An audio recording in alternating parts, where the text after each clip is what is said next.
Hello and welcome to MyNation. Today my guest is somebody who has deserted the Congress party after being associated with the party for more than 2 decades. After Himanta Biswa Sarma's high profile exit, probably it's the second time that this exit has shook the sanctum sanctorum of the Congress party, the grand old party. It's none less than Tom Vadakkan. Welcome to the show, sir. Sir, it's been some time, it's been few weeks that you have joined the BJP. How does it feel? Wonderful. I mean, in fact, this is an experience waiting to happen because whatever I built during my period, I've seen it crumble. I've seen it crumble, a total different takeover. I mean, change, I'm not against change, but continuity with change is something which I expected. But when I see a situation where the structure that we had built collapsed, ideologically speaking, nobody was walking the talk. Essentially, what they preached was not practiced.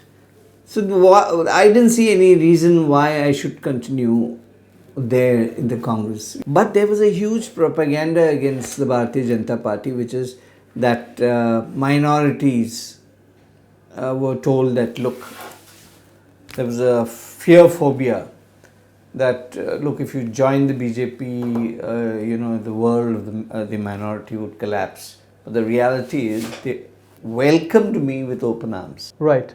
Sir, since we're talking about you, the obvious parallel that is going to come over and over and over again is Himanta Biswa Sarma, the man who has made who left Congress, went to BJP, and today Ram Madhav, none less than Mr. Ram Madhav says that he is more powerful than Mr. Amit Shah in the Northeast. That says a lot. Now he, after leaving, said a very interesting thing that when he used to go to Rahul Gandhi, he would rather play with his dog, rather than listening to state issues. Have you ever encountered things like that? Well, I'm going to shock you to tell you this. Though I played cricket when he had not joined politics with him, and I've encountered him once in a while in his own house, we nodded, acknowledged. I have not met him after he became Congress president. The last appointment I sought is now roughly a year old. So what you're essentially saying that after Rahul Gandhi became the Congress president, you haven't met him once? Not even once. And for 1 long year, that appointment was pending and you couldn't meet him? I couldn't meet him, and I don't believe that I can support a leader who I don't see. A God I can worship because I have faith. And that inculcation of faith happens when you meet a leader, when you accept him. But when you don't see a leader, what are you supposed to follow? You get instructions from unknown places and you're told this is the view and you accept it. How long will this continue?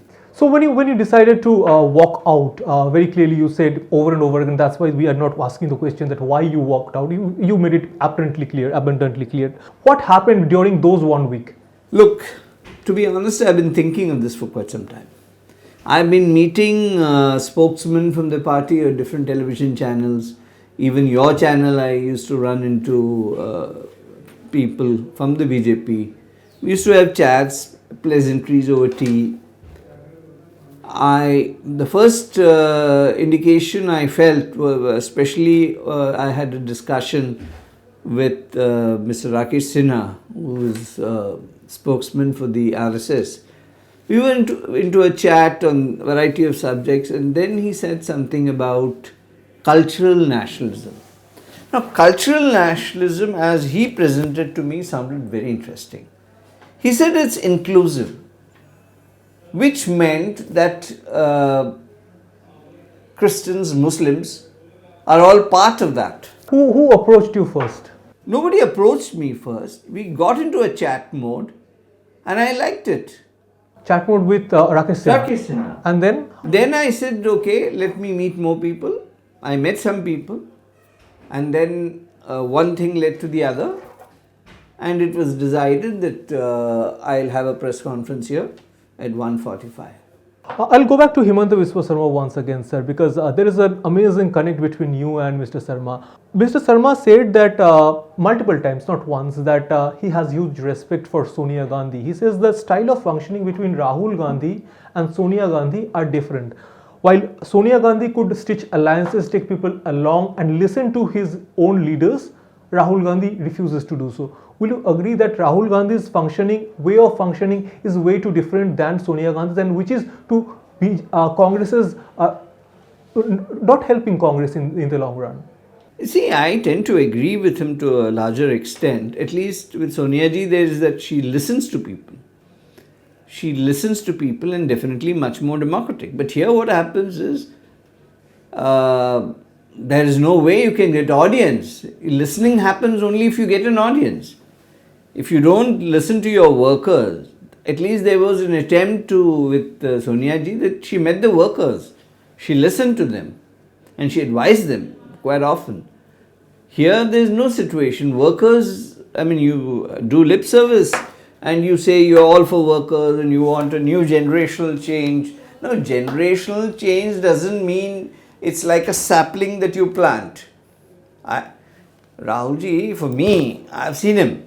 It's a sapling. He's a sapling which has grown. Let him grow. Maybe it takes time. But don't try to graft and create a situation where you think cutting out all trees nearby, he becomes big. No, it doesn't happen in politics like that. But for me, I felt, look, experience counts. I spent 20-25 years in the Congress party. And when I see some teenagers coming inexperienced, they've come there because their father belongs to has a name, or is a dynast, or is a money bag. These are the kind of people entering. And what happens to the party after that? Number of seats, the way it is. And I'm not going to see the downfall of something which I had worked for media department. We had a team. Right. And I saw it destroyed. I decided that I will not be at the cremation field anymore. See, after cremation, Kriya Karam ke baad na, we leave. We leave the situation and move on. And you think that the cremation has happened in Congress? In my department, yes. I don't know what will happen to them. Let history decide. But yes, my department has been totally demolished.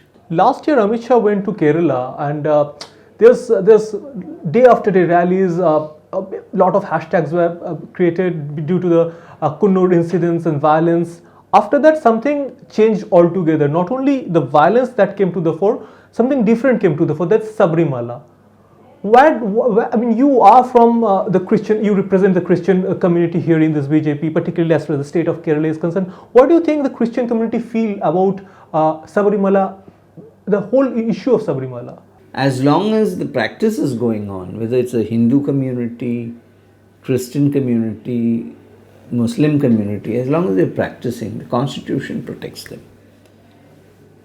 And if you create a situation that threatens their belief, their faith, I think the state's intervention or the court's intervention sometimes can be questioned. I think that's what has happened there. The Congress party had two views. One was what the local unit said and one was what the central unit said. But the point is, BJP is only one party that stood by on that whole issue. The issue is that of faith. The church also said this, that look, on faith there has to be no compromise and they should be permitted with what they believe. This is my final question, that if you could advise the Congress president, Rahul Gandhi, an honest advice to him, what will that advice be? Well, I don't know whether he'll take my advice, because what he said was that I'm not a great leader, but who am I to advise him? But certainly a message, not for him, but across to the political fraternity, is take care of your workers. They are the base, they are the foundation of your party. If you neglect your workers, that will be the end of any political party, however great they may claim they are. Mr. Vadakkan, lovely speaking to you. Thank you.